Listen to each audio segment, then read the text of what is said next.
말씀을 나누겠습니다. 요한계시록 2장 8절에서 11절까지의 말씀입니다.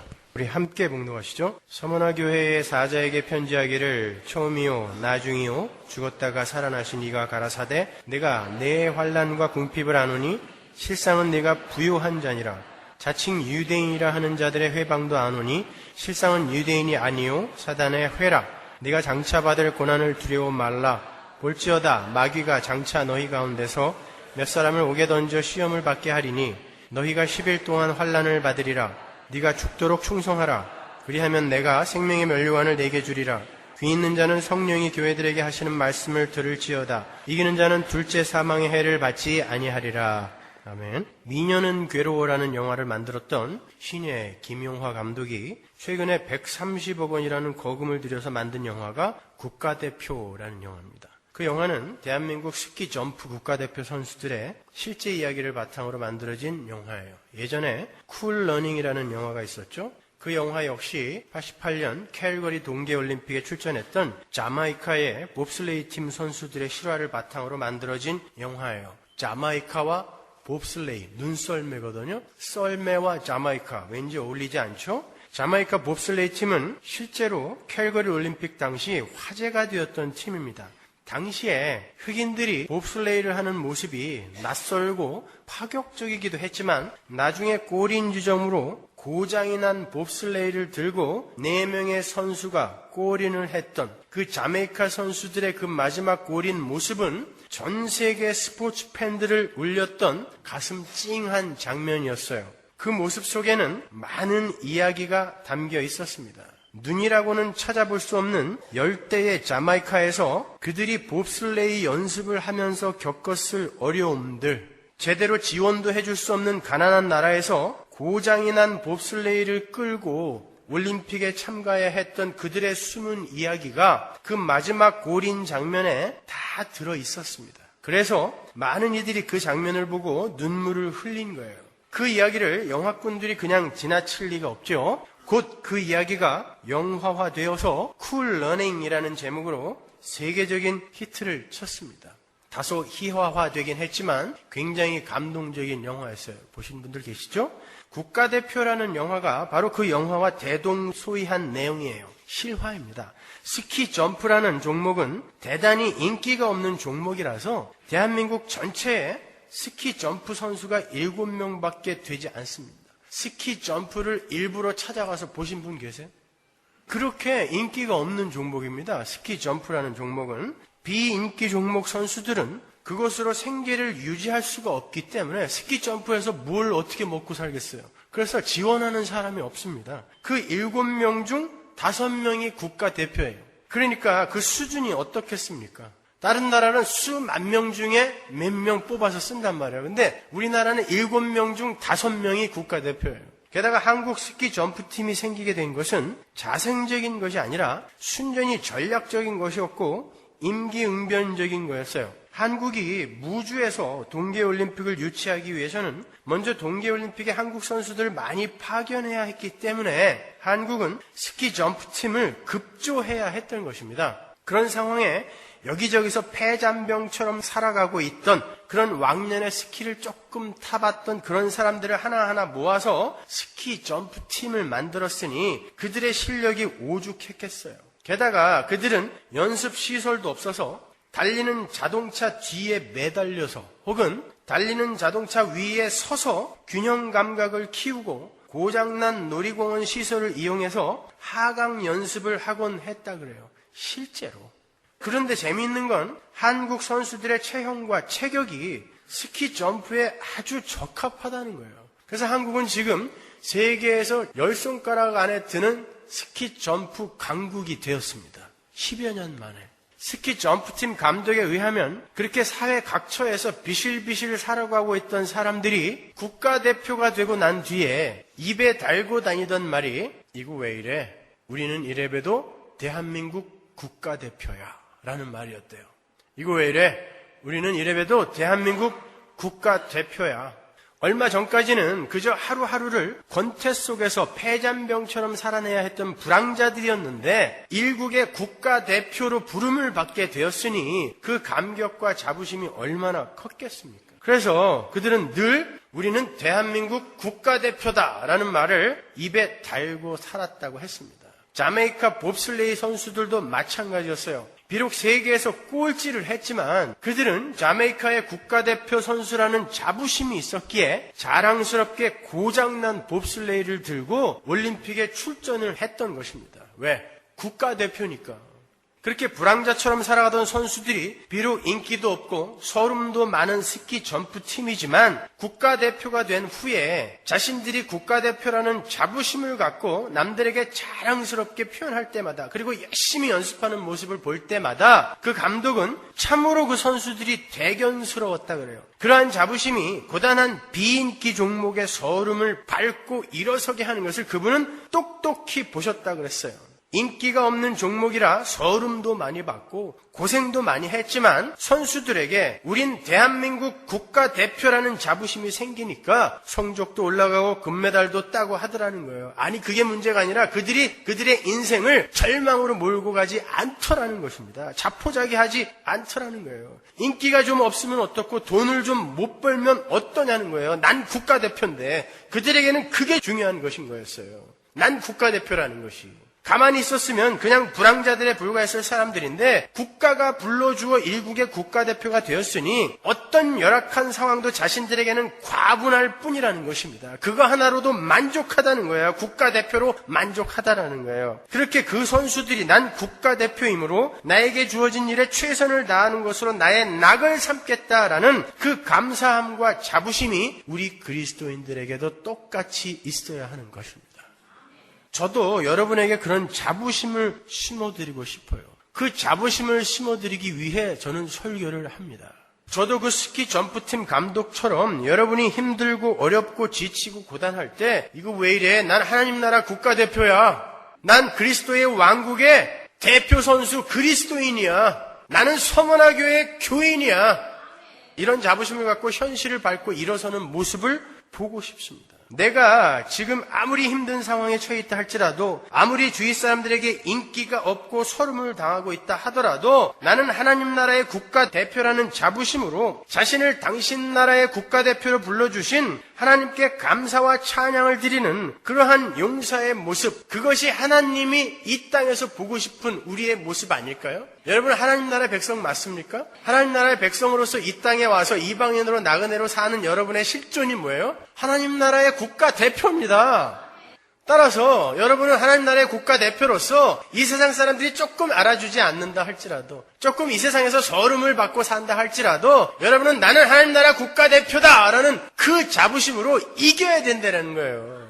그래서 저는 하나님의 말씀을 전하는 것입니다. 여러분은 하나님 나라 국가대표가 맞다고. 그러니까 이겨내라고. 그래서 오늘 설교 제목이 우린 국가대표다가 아닌 우린 서머나 교회다라는 거예요. 오해하지 마십시오. 제가 말씀드린 서머나 교회는 지역교회로서의 우리 남가주 서머나 교회를 지칭하는 게 아니에요. 어떤 면에 있어서는 맞기도 하고요. 보편적 교회의 대표로서의 서머나 교회를 말하는 거예요. 요한계시록의 서머나 교회는 다른 6교회가 그러하듯이 전체 교회를 모형하고 있는 거예요. 그래서 7교회입니다. 완전수를 써서. 뿐만 아니라 그 7교회 중 하나님 나라 국가대표격인 교회가 바로 서머나 교회예요. 7교회 중에 하나님으로부터 질책을 안 들은, 책망을 안 들은 교회가 딱 2개예요. 어디예요? 서머나 교회, 빌라델비아 교회. 그런데 빌라델비아 교회는 많은데 서머나 교회는 많이 못 봤죠. 왜? 서머나 교회는 고난을 대표하는 교회이기 때문에 그래요. 이 세상의 모든 교회는 바로 서머나 교회처럼, 빌라델비아 교회처럼 그렇게 가야 하는데, 서머나 교회는 그 하나님 나라, 하나님의 백성들, 하나님의 교회가 가는 그 길의 한 단면인 고난과 환난의 면을 보여준 교회이기 때문에 사람들이 그 교회의 이름을 안 쓰는 것입니다. 자기들도 고난받을까 봐. 그 이름을 우리가 갖다 쓴 거예요. 그래서 제가 그 서머나 교회를 하나님 나라의 대표 선수라고 이야기를 하는 거예요. 그래서 우린 하나님 나라 국가대표 서머나 교회다가 우리의 구호로 적합한 거죠. 여러분은 하나님 나라의 국가대표 서머나 교회입니다. 그래서 그 역사 속에 서머나 교회가 갔던 그 길을 여러분도 가셔야 돼요. 서머나 교회는 하나님 나라의 국가대표니까. 여러분도 하나님 나라의 국가대표니까. 그래서 그 서머나 교회가 간 그 길을 그대로 가게 되어 있습니다. 오늘 본문에 묘사되어 있는 서머나 교회에 관한 내용은 모든 교회가 가야 할 그 운명적이며 필연적인 길을 요약하여 담고 있어요.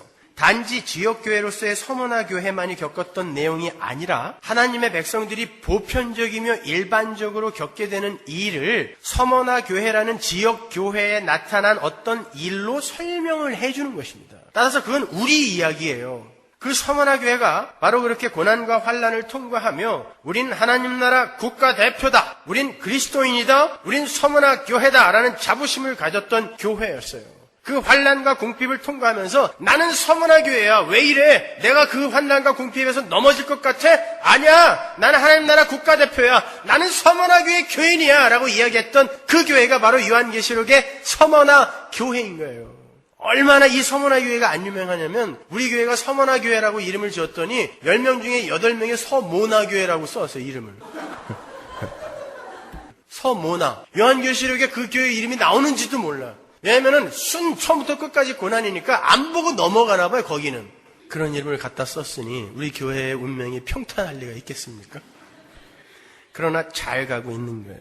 하나님께서 우리 남가주 서머나 교회를 세우신 지 5년이 좀 지났어요. 그동안 하나님의 은혜와 사랑과 배려로 이만큼 성장했고 이만큼 성숙했습니다. 지난 5년간 많은 분들이 저에게 왜 교회 이름을 고난의 상징인 서머나 교회라고 붙였느냐고 질문을 하셨어요. 저는 그때마다 고난과 환난은 성도의 성숙과 완성을 위해서 성도에게 필연적인 건데 오늘날 교회가 모두 다 그 고난을 마다하고 자신들의 꿈과 비전과 소원만을 위해 달리고 있어서 우리라도 희생과 섬김과 헌신과 사랑의 공동체, 고난받아 성숙에 이르고 고난받아 거룩에 이르며 고난받아 자기를 부인해가는 참 교회의 모습을 보여주고 싶어서 교회의 이름을 서머나 교회라 붙였노라고 대답을 해왔어요. 예전에 어떤 분이 신문사설에서 교회가 믿는 예수는 섬김과 희생으로 자신의 손해와 상함을 감수함으로 하나님 나라를 소개했는데 오늘날 교회는 전혀 그러한 섬김과 희생과 손해와 상함을 볼 수 없다. 그래서 나는 교회에 안 간다.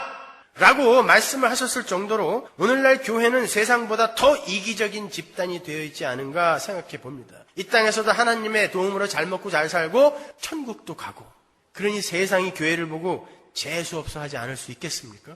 저는 저희 교회 이사가 2주 정도 늦어지는 것을 감수하면서 히스패닉 교회의 사정을 헤아려 준 우리 예배당 이전팀 이하 우리 교인들의 결정에 참 감격하고 있어요. 그리고 자랑스럽게 생각하고 있습니다. 이삿짐을 다 쌓아놓은 상태에서 우리가 2주를 이곳에 더 머문다는 것은 여러 가지로 손해예요. 그러나 우리가 알지도 못하던 히스패닉 교회가 우리가 이사갈 교회를 빌려 쓰고 있었고 그들이 아직도 갈 곳을 찾지 못한 상태에서 우리가 우리의 손해만을 생각하고 밀고 들어갔다면 그들은 당장 이번 주부터 갈 곳이 없어 길거리에 나 앉아야 했을 것입니다. 아니면 큰 다툼이 일어났겠죠. 나가라 못 나간다. 나가라 못 나간다. 뭐 이런 다툼과 이런 싸움이 생겨나지 않았겠습니까? 우리가 조금의 불편과 손해를 감수하면 우리는 이곳에서 2주를 견딜 수 있습니다. 별로 불편하지 않잖아요. 그러나 그들은 정말 갈 곳이 없어요. 그때 우리가 손해와 상함을 감수하며 다른 이의 유익을 먼저 챙기는 참 교회의 모습을 보여줄 수 있었다는 것이 저는 참으로 자랑스럽습니다. 하나님은 우리에게 물으시는 것 같아요.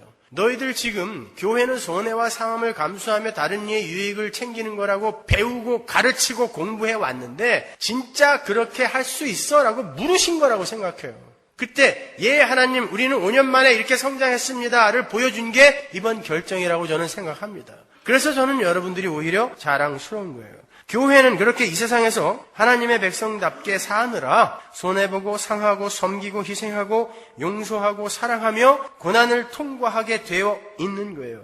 거기에서 성숙이 오는 것입니다.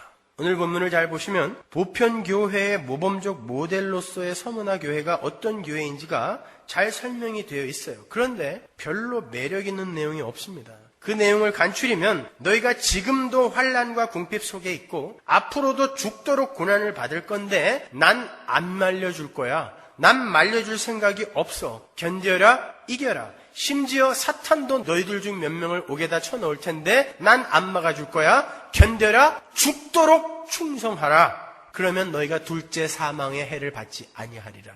이거예요. 둘째 사망은 뭐예요? 지옥이죠. 불못. 요한계시록에 분명히 나오잖아요. 불못에 안 들어가는 것, 지옥에 안 들어가는 것, 그걸 위해 너희들은 반드시 고난과 환난과 궁핍을 통과하게 될 거래요. 그게 서머나 교회의 내용이에요. 구절을 보면 내가 네 환난과 궁핍을 안다라고 하시면서 교회의 현재의 고난을 이야기하세요. 근데 10절을 보면 네가 장차 받을 고난을 두려워하지 말라라고 이제 미래에 다가올 고난도 또 이야기하세요. 그러니까 그 서머나 교회의 고난은 하루 이틀에 끝날 그러한 것이 아니었다는 거예요. 과거에도 현재에도 또 장차 올 미래에도 고난은 숨어 있었다라는 것입니다. 그게 바로 하나님께 칭찬받은 서머나 교회의 운명이었어요. 아니, 서머나 교회뿐 아니라 모든 교회는 바로 그 과정을 통과하며 정금처럼 재련이 되는 것입니다. 그래서 우리 남가주 서머나 교회는 그 서머나 교회가 간 그 길을 제대로 잘 쫓아가고 있다라고 제가 말씀을 드리는 거예요. 그리고 여러분의 인생 속에서 그러한 작은 고난들을 통과하고 계신 여러분이 잘 가고 계신 것이다 하고 제가 확실하고 분명하게 말씀드릴 수 있는 것입니다. 저는 우리 남가주 서머나 교회가 소원을 이루고 부자가 되고 형통한 삶을 추구하는 그런 사이비 집단과 방불한 교회가 아니라 조금 힘이 들더라도 오늘 본문에 그려진 그러한 고난과 궁핍을 통과하며 하나님 나라 백성으로 지어져 가는 참교회의 모습으로 성장해 가기를 소원해요. 왜? 서머나 교회는 하나님 나라 국가대표니까. 여러분은 하나님 나라 국가대표니까. 인기 좀 없어도 돼요. 조금 고생해도 괜찮아요. 하나님 나라 국가대표라는 그 자부심으로 현실을 밟고 이겨내는 모습을 반드시 보여주셔야 돼요. 하나님은 여러분의 소원을 다 이루어줘서 세상에게 얘들아 나를 믿으면 이렇게 다 잘 된단다를 보여주는 그런 저급한 일을 하시는 분이 아닙니다. 오히려 얘들아 봐라 죽음 앞에서도 저렇게 어려움과 가난과 궁핍과 환난 속에서도 쟤들이 내가 준 믿음으로 나를 원망하지 않고 당당하게 하나님 나라를 소망하고 기대하고 꼭 붙들고 나에게 오려고 하지 않니? 봐! 이게 바로 내 권능이며 내 능력이야. 그걸 자랑하고 싶으신 것입니다. 여러분은 그 자리로 이끌려가고 계신 거예요. 오늘 본문을 잘 보시면 예수님께서 서머나 교회에게 당신을 소개하시기를 죽었다가 살아나신 이라고 소개를 하시죠.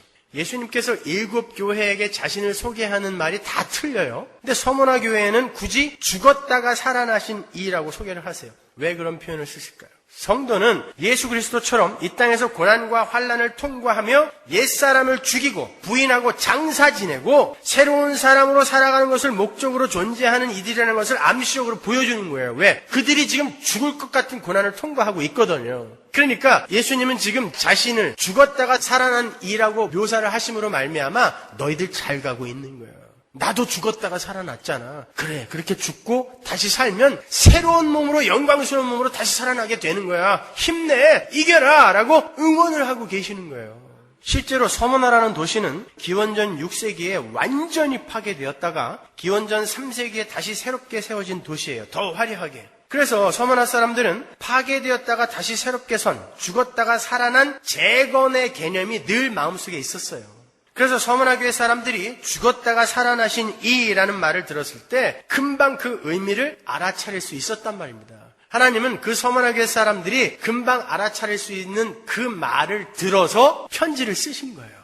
환난을 통과하던 그들이 완전히 파괴되었다가 다시 새롭게 선 그 도시처럼 우리도 완전히 새롭게 되기 위해 이렇게 죽어야 하는 것이구나. 예수님이 바로 그 현실을 몸으로 보여주신 것이구나. 그렇다면 우리가 잘 가고 있는 게 맞구나. 이왕 이렇게 가는 거라면 환난과 궁핍 속에서도 우리 기쁘게 가자라고 다시 심기일전할 수 있었던 거예요. 심지어 그 서머나 교회의 목사 폴리캅은 AD 156년에 세상에게 붙잡혀 진짜 불에 타 죽었습니다. 화형당했어요.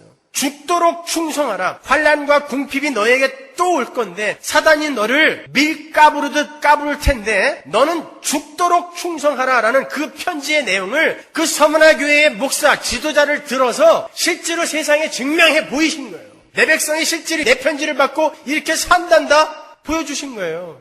자, 요한계시록 강의할 때 폴리캅에 대해서 자세히 설명해 드렸죠. 서둘러서 죽었습니다.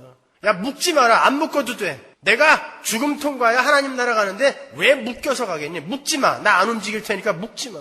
그리고 하나님을 찬양하며 하나님께 영광을 돌리는 기도를 하고 서둘러 죽었습니다. 뭐하냐? 니들 할 일을 빨리 해. 불 붙이란 얘기였거든요. 불 붙여! 서둘러 죽었습니다. 요한계시록은 그 폴리캅이 이미 철이 들었던 10대 때 쓰여진 책이에요. 사도 요한이 반모섬에 유배를 가서 그 요한계시록을 썼을 때 이미 폴리카비 서머나에 살고 있었습니다. 그 요한으로부터 요한계시록이라는 편지를 서머나에 사는 폴리카비 받은 거예요. 받고 서머나야 너희들은 환난과 궁핍을 통과할 텐데 죽도록 충성해라. 참아라. 이겨라. 그걸 어린 폴리카비 받아 배웠습니다. 서머나 교회에서. 그리고 서머나 교회의 지도자가 되어 그 교회 교인들에게 가르쳤어요. 하나님이 우리에게 이런 편지를 써주셨다. 우리가 지금 환난과 궁핍을 통과하게 될 텐데 우리는 상인 조직 길드에도 들어가지 못해서 장사도 못하고 이렇게 가난하게 궁핍과 환난을 통과하며 살 수밖에 없는데 하나님이 이기라고 하셨다. 우리 이기자. 그렇게 가르쳤단 말입니다. 목사로서. 근데 그 서머나 교회의 목사에게 그 죽음이 들이닥쳐버린 거예요. 사도 바울은 하나님의 말씀과 그 언약과 그 약속을 꼭 붙들고 죽음 앞에서 당당히 고백한 거예요. 나는 이길 수 있어. 왜? 나는 서머나 교회 목사야. 나는 서머나 교회 교인이야. 나는 하나님 나라 국가 대표야. 그러고 간 것입니다. 당당하게. 그는 죽으면 다시 새롭게 산다는 이 예수님의 편지를 달달 외웠던 사람이었어요. 말씀의 힘, 하나님의 언약의 힘, 약속의 힘은 이렇게 큽니다. 죽음으로 달려가는 어떤 사람을 그 죽음 앞에 굴하게 놔두지 않고 그 죽음을 밟고 일어서게 만드는 힘이 있단 말입니다. 그래서 여러분은 말씀을 배우셔야 되는 거예요. 여러분 저에게 엉뚱한 거 기대하지 마세요. 우리 목사는 왜 능력도 없어갖고 안수해가지고 병도 못 낫게 하고 안수해서 부자도 못 만들어주고 계엄 예배 오면은 하나님 망하게 하더라도 절대 하나님 원망하지 않게 해주세요. 이렇게 재수없는 기도나 하고. 여러분이 저희가 그걸 기대한다면 여러분은 저를 지금 돼지머리 취급하는 것입니다. 고사상 위에 돼지머리랑 뭐가 달라요? 이름만 다르지. 저는 여러분에게 그런 거 해주는 사람이 아닙니다. 하나님의 말씀을 가르치는 사람이에요. 하나님의 말씀을 그대로 대언을 하여 그 말씀이 살아서 여러분 안에서 운동력 있게 움직이게 만드는 게 목사입니다. 여러분은 말씀에 의해 살아나는 거예요. 그 말씀은 곧 하나님입니다. 그게 여러분을 살리는 거예요. 능력 있는 목사가 어디 있어요? 한 사람도 없어요, 이 세상에. 목사는 그냥 가정교사입니다. 아버지가 자식을 사랑해요? 가정교사를 더 사랑해요? 자식을 더 사랑해요. 근데 왜 가정교사한테 와서 자꾸 아버지한테 무슨 얘기를 해달라고 전해달라고 이야기를 하세요? 여러분이 자식인데. 그렇다고 또 너무 무시는 하지 마시고. 저는 오늘 우리가 공부하는 서머나 교회에게 보낸 편지를 통하여 2000년 전에 요한에게 폴리캅에게 서머나 교회 교인들에게 임했던 감동이 여러분께도 동일하게 임하기를 간절히 바랍니다. 성도는 그렇게 하나님의 말씀으로 이 세상을 살아야 되는 거예요. 오직 하나님의 말씀만이 성도의 믿음을 돈독하게 할 수 있고 하나님 나라의 국가대표로서의 정체성을 확인시켜 주어 그들을 용사로 만들어 낼 수 있는 것입니다. 지난주에 타주에서 몇 분이 저희 교회를 방문해 주셨어요. 조지아에서, 뉴저지에서, 필라델피아에서 불원천리 우리 교회를 찾아주셨습니다. 저는 그분들도 서머나교회 교인이라고 생각해요. 본인들도 그렇게 이야기를 하시고 그들 중 대부분은 서머나교회 새 예배당 이전을 축하해 주시기 위해서 일부러 오신 분들이었어요. 근데 그 중에 좀 다른 목적을 갖고 오신 나이 지긋하신 한 부부가 계셨어요. 보신 분들 계실 거예요. 그분들은 지금 엄청난 고난을 통과하고 계시는 분들이었어요. 그분들이 말씀하시기를 이제 더 이상 이 세상을 살 자신이 없어서 마지막으로 우리 교회에 직접 들러서 설교도 한번 듣고 교인들도 만난 후에 둘이서 자살을 하기 위해 LA로 오셨다고 했습니다. 자살을 하기 위해서. 두 분은 유언장까지 써가지고 오셨어요. 만일 우리 교회가 지난주에 새 예배당으로 이사를 갔더라면 그분들은 우리 교회를 찾지 못했을 거예요. 그리고 계획대로 자살을 해버렸을지도 모릅니다. 예전에 누가 준 CD 한 장 그거 듣고 그 CD에 적힌 주소 찾아왔으니 어떻게 찾겠어요, 우리 교회를. 못 찾았을 것입니다. 다행히 이사가 연기되는 바람에 그분들이 우리 교회에 와서 설교를 들었어요. 창세기 마지막 편 강해를 들었습니다. 그분들이 지난주 창세기 강의 마지막 설교를 다 듣고 난 후에 자신들이 겪고 있는 것이 성도로서 당연한 것이며 심지어 필연적인 것이라는 확신이 왔다 그래요. 그런 고난은 나만 당하는 게 아니구나라는 확신이 왔대요. 그리고 그런 고난들이 자신들에게 작별 인사를 하러 온 곳이다라는 말씀에 완전히 회복이 되어서 자살은커녕 심지어 콧노래를 부르시며 돌아가셨어요. 유서는 저한테 주고 가셨어요. 그리고는 두 분이서 돌아가면서 한 주 내내 감사하다는 전화를 저에게 계속 하고 계세요. 하루에 10편에서 15편의 설교를 인터넷으로 듣고 계시대요, 지금. 근데 너무너무 감사하대요. 너무너무 감사해요. 지금 우리 교회 이사가 2주 연기된 것도 하나님의 계획과 작정 속에 있다는 것을 저는 확신해요. 우리에게 큰 도움이 되면 됐지 절대 해가 되지 않을 것입니다. 걱정하지 마세요. 왜 자꾸 저한테 문자 보내서 목사님 힘내세요? 왜 그런 문자 왜 보내세요? 제가 뭐 대단히 낙심하고 있을까 봐 그러세요? 뭔 힘을 내라는 거예요? 2주 동안 여기 더 있는 게 뭐 그렇게 대단히 힘든 일이라고. 물론 걱정해 주시는 건 감사하지만 그런 쓸데없는 걱정도 하지 마세요. 지금 우리의 상황이 아무리 죽을 것 같이 힘이 든다 할지라도 하나님의 약속이 우리에게 오롯이 각인이 되어 있다면 우리는 서머나 교회의 교인들과 그 교회의 지도자였던 폴리캅처럼 죽음 앞에서도 담담할 수 있는 거예요. 왜? 우리는 하나님 나라 국가대표니까. 여러분, 말씀은 죽음 앞에서는 어떤 이들을 이렇게 살려내는 힘이 있습니다, 여러분. 하나님의 말씀, 하나님의 언약, 하나님의 약속의 힘은 그렇게 엄청난 거예요. 사망에게 홀려서 죽음을 향해 가던 이들이 사망을 밟고 일어서게 할 만큼 힘이 있는 거예요. 오죽하면 그분들이 저에게 목사님 우리 이야기를 교회 교인들에게 꼭 해주세요. 간증으로 전해주세요라고 이야기를 해서 제가 여러분에게 전해드리는 것입니다. 여러분이 지금 맞닥뜨리고 있는 그 상황이 진짜 그렇게 죽을 만한 것은 아니에요. 절망하지 마세요. 그분들 보세요. 진짜 죽을 것 같아서 더 이상은 한 발짝도 움직일 수 있을 것 같지 않아서 여기 왔어요. 근데 상황이 하나도 안 변해서 똑같아요. 지금도. 똑같아요. 그런데 바로 지난주에는 우리 가서 죽자. LA 가서 거기에서 아무도 없는 곳 찾아서 죽자. 이렇게 결심을 할 만큼 고단한 이 상황이 하나님의 말씀에 의해서 확 뒤집어지니까 상황은 똑같은데 맨날 콧노래를 부르면서 그까짓 빚 평생 걸려도 다 갚을 거야. 열심히 노력하면 다 갚을 거야. 하나님이 우리 아버지인데 뭐. 그리고 틈나는 대로 설교 들으면서 열심히 일하는 거예요. 죽을 것 같은 고통은 없어요, 여러분. 누구나 다 자기 고통이 제일 큰 것 같죠. 머피의 법칙은 자기를 위해 만들어진 것 같죠. 꼭 오랜만에 목욕탕 가면 꼭 정기 휴일이야. 진짜 그래요? 평생에 2-3번밖에 없잖아요. 여러분이 목욕탕에 목욕하러 갔을 때 정기 휴일이었기 때문에 못 들어간 적은 2-3번밖에 없어요. 그런데 사람들은 자기에게 하나님이 허락하신 은혜는 기억을 별로 못하고 자기가 당한 고통과 어려움만 전부 기억을 하니까 자기가 이 세상에서 제일 재수없는 사람 같은 거예요. 그렇지 않습니다, 여러분. 하나님은 우리에게 고난만 주세요? 아니에요. 어떤 분이 지난주에 똑같은 설교를 듣고 저에게 전화를 하셔가지고 목사님 설교를 들으면은 없던 고난도 찾아올 것 같아서 너무 심란해진다는 거예요. 짜증을 막 부리시더라고요, 저한테. 똑같은 설교를 듣고 어떤 사람은 할렐루야 난 죽으면서 살아났다 그러는데 어떤 사람은 짜증나 죽겠대요. 없던 고난도 찾아올 것 같고 목사님 설교를 들으면은 망하지 않을 사업도 망할 것 같대요. 실제로 저한테 그러고 떠나는 분 계십니다. 당신 때문에 내가 망했다고. 제가 그런 수모들 다 겪고 있어요, 이렇게. 아니요, 제가 그러는 거 아니에요. 여러분은 하나님과 1대1로 지금 관계 맺고 사시는 분들입니다, 여러분. 하나님이 필요하니까 허락하시는 거예요. 여러분, 하나님은 우리에게 고난만 주시는 분이 아니에요. 제가 여러분에게 고난을 설명해 드리는 이유는 여러분에게 하나님이 필요해서 여러분에게 하나님이 고난을 허락하셨을 때 불현듯 찾아온 그 고난을 맞닥뜨리고 깜짝 놀라지 말라고 너무 당황하지 말라고 고난을 설명해 드리는 거지. 당신들이 이제 죽었어요. 죽었다고 복창하세요. 죽는 날까지 고난만 겪으면서 살 거예요. 이렇게 겁주는 거 아닙니다, 여러분.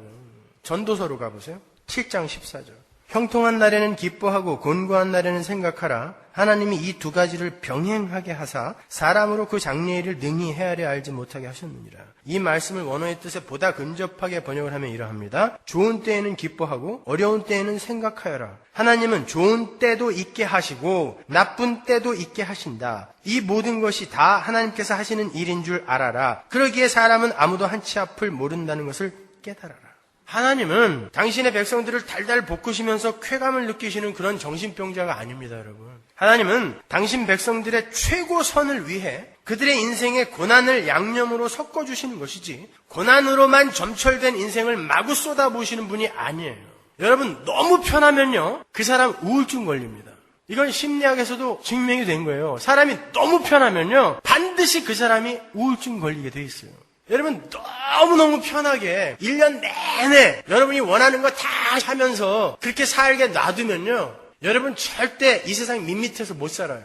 1년 내내 열심히 일하다가 일주일 휴가 딱 갔다 오는 거, 그게 참 진짜 휴가 같은 휴가잖아요. 1년 내내 노는데 뭐 어디 가서 또 놀아. 재미가 없어요. 하나님이 섞어주신다는 뜻입니다, 이게. 본문 10절로 가보세요. 네가 장차받을 고난을 두려워 말라. 볼지어다 마귀가 장차 너희 가운데서 몇 사람을 옥에 던져 시험을 받게 하리니 너희가 10일 동안 환난을 받으리라. 네가 죽도록 충성하라. 그리하면 내가 생명의 면류관을 네게 주리라. 보세요. 너 이제 앞으로 또 고난을 받게 될 거야. 심지어 사단이 너를 잡고 휘두를 텐데 내가 그것도 안 말려줄 거다. 너무 매몰차시죠? 그러면서 뭐라 그래요? 죽도록 충성하라 그래요. 여기서 아크리따나뚜라는 이 단어는 죽게 되더라도 라는 뜻이에요. 그 말은 죽을 수도 있다는 뜻입니다. 폴리캅처럼 죽을 수도 있다는 뜻이에요. 성도가 고난을 통과하면서 죽을 수 있다는 뜻입니다. 근데도 참으래요. 죽는 것만큼 힘이 든 일이 너에게 찾아올지라도 참아라, 이겨라 그래요. 끝까지 예수 그리스도와 하늘 소망만을 바라봐라 라고 이야기해요. 몸과 영혼을 전부 멸하여 불못에 넣을 수 있는 그 하나님만 두려워해. 딴 건 두려워하지 마 라고 이야기하시는 거예요. 죽음까지도, 사망까지도 두려워하지 말라라고 이야기하는 것입니다.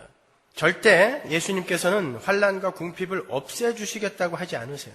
죽더라도 다 견뎌내라라 그래요. 왜? 반드시 성도는 그 시험 기간을 통해서 배워야 할 것이 있기 때문에 그렇습니다. 야고보서 1장 12절로 가보세요. 시험을 참는 자는 복이 있도다. 이 말은 복 있는 자요, 그대는 시험을 견뎌내는 자입니다 예요. 감탄문이에요. 복 있는 자요. 어떤 자가 복 있는 자요? 시험을 견뎌내는 자. 여기 페이라스모스라는 이 시험이라는 단어는 역경, 고난, 시험, 훈련이라는 뜻이에요. 역경을 통과하는 자들아, 훈련을 받는 자들아, 징계를 받는 자들아, 시험을 통과하는 자들아, 너희들은 복 있는 자다라고 이야기하는 거야. 복. 이것에 옳다 인정하심을 받은 후에 시험을 받고 야 옳다라고 인정을 받은 후에 주께서 자기를 사랑하는 자들에게 약속하신 생명의 면류관을 얻을 것입니다. 생명의 면류관을 주기 위해 너희들에게 페이라스모스 역경, 고난, 시험을 허락하신다는 뜻이에요. 그들이 복받은 자다라고 이야기하는 것입니다. 야고보가 16절 보세요. 내 사랑하는 형제들아 속지 말라. 자, 하나님은 그걸 복으로 주시는 건데, 내 백성의 거룩을 위해 주시는 건데, 세상 사람들은 이 힘의 원리가 지배하는 이 세상을 살아가는 사람들은 그걸 저주로 받아들이잖아요. 그러니까 야고보가 이야기하는 거야. 답답해서 내 형제들아 속지 말아라 라고 이야기하는 거야. 속지 말아라. 그거 저주 아니야. 속지 말아라. 그러면서 더 재미난 이야기를 해요. 17절. 각양 좋은 은사와 온전한 선물이 다 위로부터 빛들의 아버지께로서 내려오나니, 환난과 시험을 이야기하면서 그걸 각양 좋은 은사와 온전한 선물이라 그래요. 하늘로부터 내려오는 좋은 은사와 온전한 선물이래요. 은사는 은혜라는 뜻입니다. 은혜와 선물이래요. 역경이, 고난이. 그러면서 18절에서 뭐라 그래요? 그가 그 조물 중에 우리로 한 첫 열매가 되게 하시려고. 한 첫 열매라는 것은 이스라엘이 가장 좋은 것으로 하나님께 드렸던 그걸 이야기하는 거예요. 하나님이 가장 좋은 것으로 만들기 위해 너희들에게 좋은 은사와 온전한 선물로 고난을 내려주신다. 복 있는 자들아 속지 말고 그걸 복으로 잘 받아들여라 라는 뜻이에요. 왜 똑같은 성경을 보는데 반론이 있으면 제기를 하세요? 성경이잖아요. 이게 하나님이 주신 말씀이란 말입니다. 여러분, 1998년 금융위기 때 집과 가게를 몽땅 날린 어떤 아주머니께서 힘들게 버스 운전을 하시면서 집안 살림을 꾸려가고 계셨어요. 여자가 버스 운전하는 거 그거 굉장히 힘듭니다. 집과 가게를 모두 빼앗긴 상태에서 가족들이 여기저기 흩어져 살고 있었는데, 한겨울에 버스 운전을 마치고 자기가 묵는 여인숙으로 향할 때 따뜻한 불빛이 흘러나오는 집을 지날 때면 그렇게 부러울 수가 없었대요. 그 집안에서 흘러나오는 불빛과 가족들의 대화 소리가 자기 가슴을 부러움으로 찢어 놓았었답니다. 평소에는 아무렇지도 않게 지나갔던 그런 불빛, 그런 대화 소리인데 정말 자기가 처절한 지경에 처해지게 되니까 그게 너무 부럽더라는 거예요. 그 불빛이 너무 따뜻해 보이더라는 거예요. 심지어 그러한 집 앞을 지나갈 땐 눈을 가리고 지나갔대요. 나중에 그분이 어렵사리 전셋집을 마련해서 방 한 칸을 마련해서 가족들과 함께 모여 살게 되었을 때 그분은 집안에 불을 켜는 것도 조심스러웠다고 그랬어요. 혹시 몇 년 전에 자기처럼 자기가 켜놓은 불빛을 보고 부러움에 우는 이들이 있을까봐 함부로 거실에 불을 켜지 못하고 꼭 필요할 때만 거실에 불을 켠 뒤에 마치 등화 관제를 하듯이 커튼을 꼭 닫아 두셨다고 합니다. 그리고는 그 어려운 분이 한 달에 한 번 헌혈차를 찾아가서 혈소판 헌혈을 하세요. 자기도 어려운 이들을 위해서 뭔가 하고 싶은데 지금 버는 것은 전부 빚을 갚아야 되고 다른 가족들도 벌이가 없기 때문에 가진 건 자기 몸속에 흐르는 피밖에 없더라는 거예요. 그래서 버스 운전을 하지 않는 휴일날을 골라서 꼭 헌혈을 하신대요. 혈소판 헌혈이라는 것은 피를 뽑은 다음에 혈소판만 거르고 다시 나머지는 넣어주는 거예요. 그래서 2주에 한 번 해도 된대요. 그 혈소판 헌혈은. 그러니까 한 달에 한 번 버스 운전 안 하는 날, 휴일날 찾아가서 그 혈소판 헌혈을 하고 오는 거예요. 나도 뭔가 다른 이들을 돕고 싶어서. 그리고 집에 불을 조심스럽게 켜는 것입니다. 혹시 누가 우리의 이 불을 보고 너무 부러워하여 가슴을 찢을까 봐. 이러한 배려와 섬김의 마음을 돈으로 살 수 있어요? 50억쯤 주면 그런 마음을 살 수 있을까요? 100억쯤 내면 그런 성품을 살 수 있을까요? 그 가치, 그 참 가치, 그 하늘의 가치를 우리에게 선물해 주기 위해 하나님이 그런 고난도 통과하게 하신다라는 것입니다. 그 아주머님이 그런 처절한 고난을 통과하지 못했다면 그분이 불 하나 켜는 걸 그렇게 조심스럽게 켰겠습니까, 여러분? 그 고난을 통과한 그 아주머니가 그렇게 성령의 열매를 맺게 된 것은 하나님의 복이었다. OX. 오잖아요. 그죠? 하나님은 우리를 그러한 자로 만들어가고 싶으신 거예요. 여러분들에게 여러분이 원하는 돈을 원하는 만큼 주어서 그걸로 성령의 열매를 사오라고 그렇게 일하시는 분이 아닙니다. 하나님은. 그걸로는 하늘에 갖고 갈 걸 단 한 가지도 살 수가 없어요. 하늘에 가지고 올라갈 것은 여러분이 이 땅에서 여러분의 삶을 통해서 배우고 익히고 훈련하여 가지고 올라가는 것입니다. 그게 신앙 생활인 거예요, 여러분. 그걸 가진 이들이 진짜 부자인 거예요. 그건 제 말이 아닙니다. 환난과 궁핍을 통과하고 있는 서머나 교회에게 예수님이 뭐라고 하는지 한번 보세요. 본문 9절 보세요. 내가 네 환난과 궁핍을 아노니 실상은 네가 부요한 자니라. 예수님이 약 올리는 거예요. 환난과 궁핍을 통과하고 있는 이들에게 너 장차 사단이 너를 환난과 궁핍 속으로 또 집어넣을 거야. 심지어 옥에도 집어넣을 거야. 그때 죽도록 참아야 돼, 견뎌야 돼 이래놓고 니들이 사실은 부유한 자야. 이 위로가 되세요 이게? 그럼요. 여러분은 하나님 나라 국가대표니까 이해하셔야 돼요 이것을. 진짜 가치가 무엇인지 이해하셔야 돼요. 하나님 나라 백성의 재산, 러프하게 한번 이야기해 보세요. 하나님 나라의 재산, 여러분의 재산이 뭐예요? 하나님 나라와 하나님이 여러분의 재산입니다. 여러분의 기업이 그거니까. 근데 하나님은 이 세상 모든 걸 소유하신 분이잖아요. 근데 하나님은 내가 너희의 기업이다, 내가 너희의 유산이다, 내가 너희의 상속이다라고 이야기해요. 그러면 여러분은 이 세상 그 어떤 부자와도 비교할 수 없는 진짜 부자들이 맞죠? 근데 그런 부자로 지어져 가기 위해서는 여러분은 이 땅에서 하나님 나라의 국가대표로 희생해주고 당해주고 용서해주고 섬겨주는 그런 환난과 궁핍을 통과하게 되잖아요. 따라서 이 땅에서 환난과 궁핍을 통과하고 있는 그들이 부유한 자다라고 이야기를 하는 거예요. 서머나 교회야, 니들이 지금 환난과 궁핍을 통과하고 있고 고난을 통과하고 있는 거 내가 알아. 내가 보고 있어. 알아. 그러나 너희들에게 그걸 괜히 주는 게 아니라 니들이 진짜 하나님 나라의 상속인으로서 그 자격을 갖추게 하기 위해 내가 주는 거니까 너희들은 진짜 부자가 맞잖아. 아니야? 라고 묻는 거예요. 맞죠? 네. 여러분 우리 조금 아까 불렀잖아요.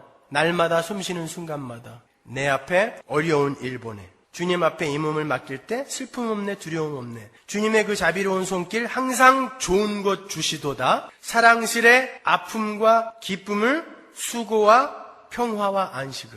아픔과 기쁨을, 수고와 평화와 안식을. 항상 좋은 것 주시도다라고 해놓고 아픔과 수고가 좋은 것 안에 들어가 있어요. 그냥 막 부르셨죠. 이런 거는 부르면서 막 난리죠, 그냥 뒤로. 이건 아니야, 잘못 쓴 걸 거야. 아닙니다. 좋은 것입니다. 성도에게 좋은 것, 선한 것, 토부라는 것은 여러분이 원하는 것이 아니라 하나님의 목적대로 여러분을 완성시키는 데 필요한 모든 것을 좋은 것이라고 하는 거예요. 그게 선한 것입니다. 계시록 3장 17절 보세요. 네가 말하기를 나는 부자라 부유하여 부족한 것이 없다 하나. 이게 어디예요? 라우디게 교회예요. 나는 부자다, 나는 부유하다, 부족한 게 없다라고 너는 지금 말하고 있으나 나는 너를 이렇게 평가한다. 네 곤고한 것과 가련한 것과 가난한 것과 눈먼 것과 벌거벗은 것을 네가 알지 못하는구나. 예수님이 뭐라 그래요? 라우디게 교회한테. 아니야, 너희들은 가난한 거야. 니들이 무슨 부자야. 진짜 부자, 진짜 부유는 하늘의 것을 가진 게 진짜 부유야. 너희들이 이 세상 것 가지고 우리는 지금 많이 자랐어요, 많이 컸어요, 많이 부흥했어요, 재산을 많이 늘렸어요 라고 하고 있는데, 라우디게 교회야, 너희들 지금 착각하고 있다. 너희들은 가난한 자들이야. 너희들은 가련한 자들이야. 너희들은 눈먼 자들이야. 너희들은 벌거벗은 자들이야. 당시에 라우디게 교회는 최고로 부흥했던 교회입니다. 사람이 너무 흘러 넘쳐가지고 앉을 자리가 없었던 곳이에요. 그리고 그들이 낸 헌금으로 정말 교회의 재산이 가장 많았던 그런 교회였어요. 그런데 예수님이 거기다 대놓고 초를 치는 것입니다. 니들이 부자라고?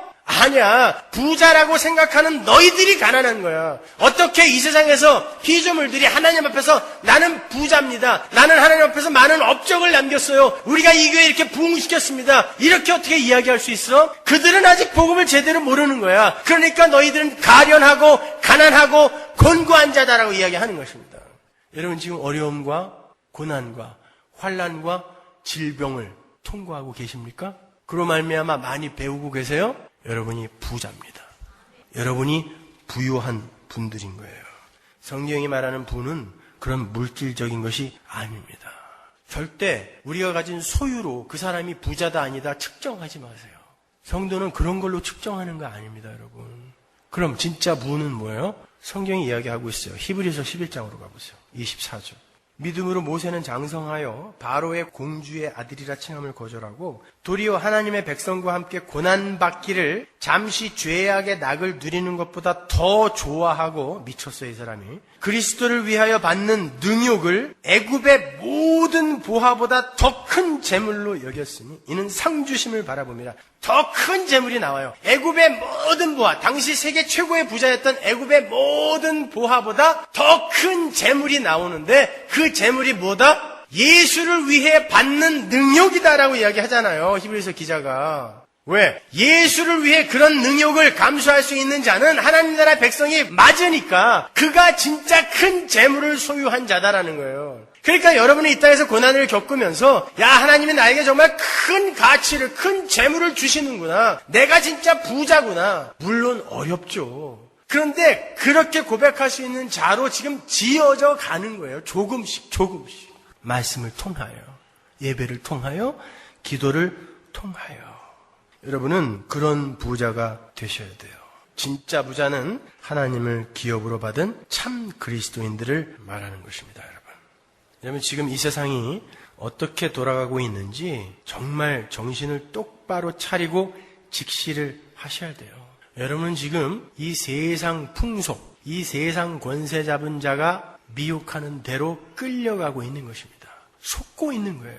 신기루를 쫓고 있는 것입니다. 혹자들은 점점 세상이 살기 좋아지고 있다고 하는데 정말 그렇습니까? 여러분, 정말 살기 좋아지고 있어요? 너무 바빠졌죠. 작년보다 올해가 더 바빠요. 재작년보다 작년은 더 바빴습니다. 우리의 인생은 쉴 틈이 없어요. 저희 때만 해도 대학에 낭만이 있었고, 정의를 향한 부르짖음도 있었고, 약한 자들을 위한 농활, 농촌 봉사활동 등의 봉사활동이 많았어요.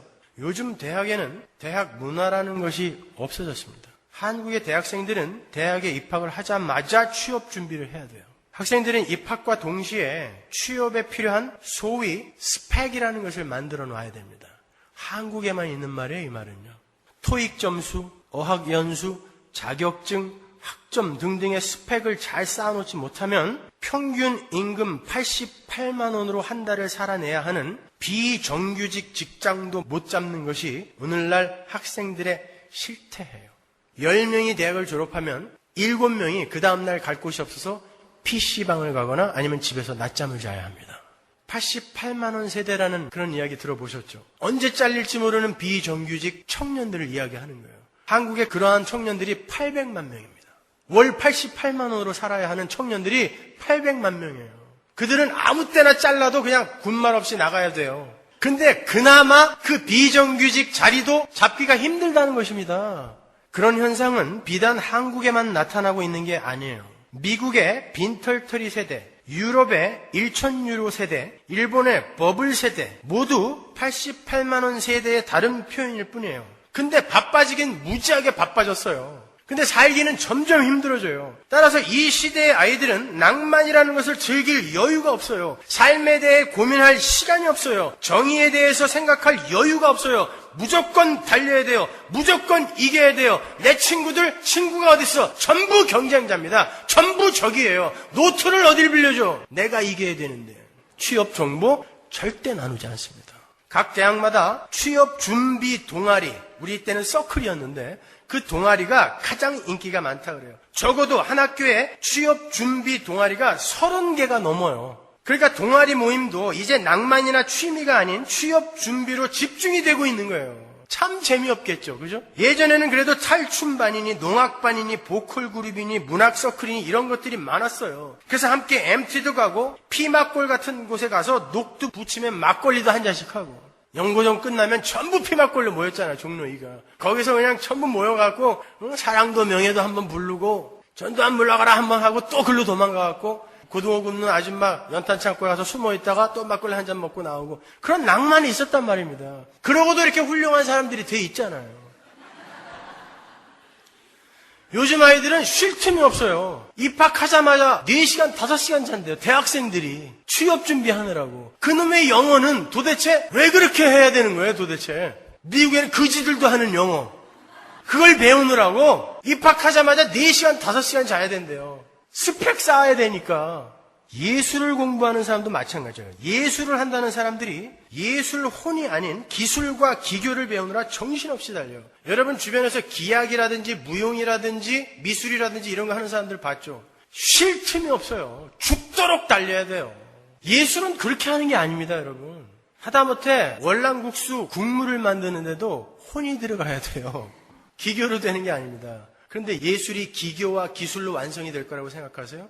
근데 젊은이들이 기술과 기교를 배우느라고 청춘을 다 날려요. 몰입의 시대래요. 몰입의 때래요. 청춘의 때는 몰입의 때. 뭘 위한 몰입이에요? 세상을 살아가는 기술과 기교를 배우는 몰입을 해야 됩니까? 아니요. 청춘의 때는 사람이 뭔지, 인생이 뭔지, 죽음은 도대체 뭔지, 나는 왜 살아야 되는지, 사람답게 사는 건 뭔지를 배우느라 몰입해야 하는, 그게 청춘의 때입니다. 근데 그런 건 하나도 하지 않고 온통 내 주변 사람들을 경쟁자로 만들어 놓은 후에 이 세상을 어떻게 하면 남들보다 더 화려하게 살까에만 몰입하고 있어요.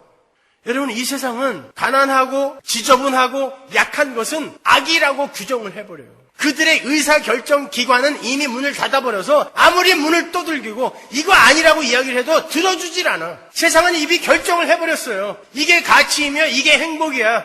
그리고 그걸 얻어내지 못한 사람들은 패배자로 간주를 해버려요. 낙인을 찍어버립니다. 왜 그게 패배자예요?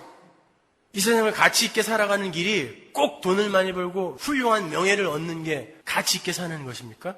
아닙니다, 여러분. 그러니까 이 세상은 늘 새롭고 화려하고 좋은 것만 추구하다 보니까 가난하고 약한 사람들은 늘 밀려나게 되어 있어요. 한국의 재개발이 지금 9만 6천 세대를, 서울에만 9만 6천 세대를 대상으로 해서 144곳에서 진행되고 있거든요. 금호동, 옥수동, 모래내시장, 사당동, 여러분 그곳에 달동네라는 곳이 있었습니다.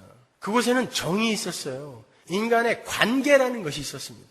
한 집에 6세대, 7세대씩 살면서 옥상에다가 상추 심고 파 심고 깻잎 심고 해서 서로 나눠 먹고 각자 집의 경조사에 전부 찾아가서 축하해주고 슬퍼해주고 하는 그런 정이 있었어요. 그걸 전부 밀어버렸습니다. 그리고 거기다가 아파트를 세웠어요. 그 자리에서 쫓겨난 사람 중에 90%가 그 자리로 다시 못 들어갔습니다. 너무 비싸서. 좋은 아파트가 세워졌는데 그곳에 인간 관계와 정, 이런 것들이 다 사라졌어요. 아파트에 이웃이 있습니까? 혹시 엘리베이터에 이웃 사람이 타도 서먹서먹해서 번호판만 보면서 내려가야 돼. 할 얘기가 없잖아요. 그리고는 전부 이 허구의 세상 속으로 들어가는 거예요. 인터넷, 아파트, TV. 누가 그렇게 만들까요? 사람들을 바쁘게 만들었어요. 새롭고 좋은 것을 추구하느라 바쁘게 만들어놨는데 인간 관계가 깨지고 있고 정이 사라지고 그들이 인생에 대해서 고민을 안 하고 죄에 대해 생각을 하지 않아요. 누가 그렇게 만드는 걸까요? 마귀가 만드는 것입니다.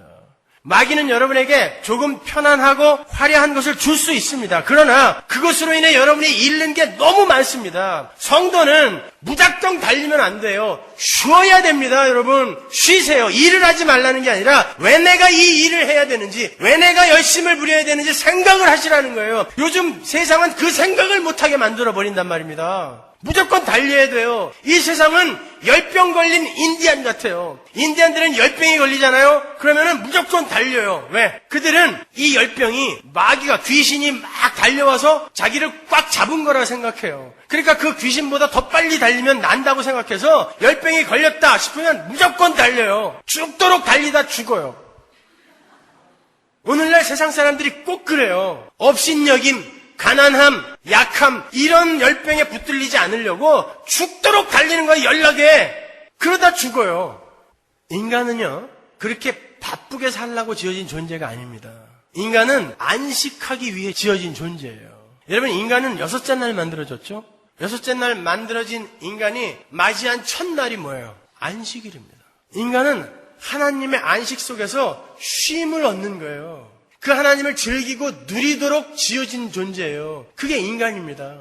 그런데 너무 달리느라 하나님을 잃어버리고 관계를 잃어버리고 사랑과 정을 잃어버려요.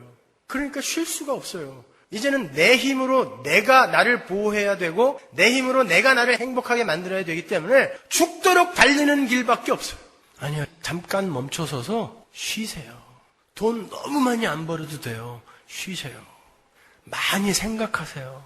될 수 있으면 등산 같은 거 자주 가세요. 걸으세요. 사람들이 열심히 뛰고 있을 때 여러분 배낭 메고 바람의 소리를 들으면서 걸으세요. 그러면서 왜 사는지 생각하세요. 나는 어디로 가는지 생각하십시오. 여러분 그게 진짜 가치입니다. 여러분을 가치 있는 존재로 만들어주는 거예요. 그게 약한 자들, 가난한 자들, 지저분한 것들 전부 몰아내버리고 강하고 새롭고 아름답고 화려한 것들만 모여 사는 거, 거기 곧 지옥으로 변합니다. 아니 그거 지옥이에요. 쉬지 못하는 게 지옥이지 뭡니까? 하나님께 기도할 시간이 어딨어? 예배할 시간이 어딨어? 찬양할 시간이 어딨어? 열심히 뛰어서 다른 이들보다 더 잘 살아야지. 잘 먹고 잘 살아야지. 예, 여러분 잘 먹고 잘 사세요. 그러나 잘 사는 게 돈이 많은 삶이 아닙니다. 잘 사는 건 하나님 백성으로서 하나님께 순종하는 자로 지어져가는 그 과정에 여러분이 겪는 삶이 잘 사는 삶인 거예요. 잘 먹고 잘 사세요. 잘 드세요. 너무 아끼지 마세요. 그거 아껴서 뭐 할 거예요? 많이 드세요. 하나님이 주신 거 많이 누리면서 잘 사세요. 다이어트 한다고 뭐 거식증 걸리고 그런 짓 좀 하지 마세요. 그렇게 해서 누구한테 보여주려고 그러는 거예요? 딱히 보여줄 사람도 없죠. 그리고 누가 여러분 눈여겨 봐주지도 않아요. 착각하지 마세요. 늘 말씀드리지만 애 난 애기 엄마가 나이 40 넘어서 허리 36 이하면 직무유기예요. 그거. 그럴 수가 없어요. 원래 타고난 말라깽이 말고 엄마 역할을 충실히 하다 보면 푸짐하게 늘어나는 거예요. 그 모습이 아름다움입니다. 보세요. 우리는 누구에게 보여줄 건지 누구에게 자랑할 건지도 모르면서 무조건 세상이 이건 자랑스러운 거고 이건 가치 있는 거라고 딱 정해놓으면 그걸 그냥 넋놓고 쫓아가요. 성도는 그 다른 박질에서 빠져나와야 되는 것입니다. 여러분 자녀들에게도 똑같이 가르쳐 주세요. 그런 쉼을 가르쳐 주세요. 무조건 달리도록 채찍으로 몰아가지 마십시오. 너 이외에 다른 모든 이들은 전부 네 경쟁자야. 그러니까 다 경계해야 돼. 네가 갖고 있는 정보는 누구와도 나누지 마. 무조건 이겨. 그건 이 세상의 흉기를 키우는 것입니다. 생각해보세요. 여러분 주변에도 그런 인간들 있잖아요. 능력도 있고 공부도 많이 하고 재주도 있어요. 그런데 그 인간이랑 같이 있으면 재수없는 인간들 있죠. 여러분 자녀를 그렇게 만드실 거예요? 그래도 돈 많고 명예 있으면 괜찮아. 그걸 무슨 성도라고 합니까? 이러한 무한 경쟁의 시대에 공부도 잘해야 하고 운동도 잘해야 하고 피아노도 잘해야 하고 노래도 잘해야 한다는 등등 그런 억지 좀 부리지 마세요. 오히려 세상은 이렇게 무한 경쟁으로 몸살을 앓고 한 방향으로 달려가고 있지만 너는 조금 느리게 가. 야, 대학 1년 늦게 가면 어때? 저 아프리카 오지에 가서 그들은 어떻게 살고 있는지 한 1년 갔다 와봐. 삶이 뭔지 한번 배우고 와. 대학교 일찍 졸업하면 뭐하니? 3년 공부했으면 저 네팔에 한번 가. 가서 캘리만자로도 한번 올라갔다 오고 그 캘리만자로에 진짜 표범이 있는지 한번 보고 와. 저 꼭 가고 싶어 거기. 그런 쉼을 좀 아이들한테 가르치세요. 1, 2년 좀 늦게 가면 어떻습니까? 무조건 이겨야 돼요. 어차피 그 자식들 여러분 자식들 아니에요. 여러분이 이 세상에서 사막이라는 문을 딱 열고 영혼으로 딱 들어가는 순간 형제입니다. 가서 기분 나빠하지 마세요. 여러분 아들이 여러분한테 와서 형씨 김형제 오랜만이라고 이렇게 이야기하면 거기는 부자관계, 부녀관계가 없습니다. 결혼관계도 없어요. 그냥 하나님의 백성들이 이 세상에 역사 속에 시간차로 던져진 것뿐입니다. 그 대상을 객관적으로 보아 하나님이 진짜 가치 있는 분이고 이러한 것들은 하나님보다 더 사랑해서는 안 될 것이구나를 배우는 게 바로 여러분의 인생이에요. 하나님이 여러분에게 돈 왜 주실까요? 이 세상 사람들은 그게 목숨이라고 생각하고 생명처럼 여기며 살고 있지만 내 백성은 그 돈보다 하나님이 나를 더 사랑한다는 것을 한번 보여줘 라고 주시는 거예요. 그거 갖고 여러분 맘대로 쓰라고 주시는 거 아닙니다. 자식 마찬가지예요. 사람들은 그 자식을 위해 자기 인생을 전부 올인하지만 너는 그렇게 살면 안 돼. 너는 자식보다 하나님을 더 사랑하는 자라는 것을 한번 보여줘라고 주시는 거예요. 명예 마찬가지입니다, 여러분. 성도는 이 세상을 그렇게 사는 거예요. 하나님은 여러분에게 행복을 주시길 원해요. 하늘의 행복, 진짜 행복을 주길 원하세요, 하나님은요. 그래서 성도에게 늘 시험하시죠. 돈 주가 행복 주가. 우리는 무조건 돈이에요. 명예 주가 행복 주가. 명예죠, 무조건. 건강 주가 행복 주가. 무조건 건강이에요. 건강하지 않아도 행복한 사람 있고 돈 없이 가난해도 행복한 사람 있습니다. 그러나 돈 있고 불행한 사람들 너무 많이 봤죠. 명예 있고 불행한 사람들 너무 많이 봤죠. 여러분은 그러한 것들이 아니라 하나님이 주는 행복 주세요를 외쳐야 되는 분들인 거예요. 그걸 배우는 거예요, 교회에서는. 돈 다발로 쌓아놓고 불행하여 목매다는 그런 인생들 되고 싶으세요? 아니요, 행복하시라니까요. 여러분은 행복을 향하여 가는 거예요. 하늘의 행복. 쓰레기 같은 이 세상의 힘에 행복의 가면을 씌우고 여러분을 미혹하고 있는 마귀의 유혹에서 벗어나셔야 돼요. 여러분, 진짜 가치가 뭐예요? 하나님 나라. 그렇게 하나님과 하나님 나라가 진짜 가치라는 것을 아는 이들이 그러한 역경과 환난과 고난 앞에서 나는 괜찮아. 나는 하나님 나라 국가대표야. 난 서머나 교회야. 난 서머나 교회 교인이야. 외치세요. 다른 이들이 야 서머나 교회 너희들 뭐 말씀 잘 배우고 열심히 공부한다며 왜 이렇게 부자도 하나도 없고 왜 이렇게 맨날 지질이 궁상이야? 그때 말씀해 주세요. 난 서머나 교회야. 난 서머나 교회 교인이야. 나 하나님 나라 국가대표야. 그래서 너희들이 그렇게 가치를 생각하는 그런 거 없어도 괜찮아. 왜? 난 국가대표야. 오직 하나님이 진짜 가치라는 것을 아는 이만 그렇게 대답할 수 있습니다. 여러분이 그 자리로 쥐어져 가야 되는 거예요. 하나님이 나와 함께 하고 계세요. 참 가치인 그 하나님이 나와 함께 하고 계세요. 그 참 가치인 하나님이 나와 함께 하는 그 길에 주시는 그러한 시험이며 역경이며 고난이며 궁핍이라면 감사히 받으십시오. 국가대표니까. 기도하겠습니다.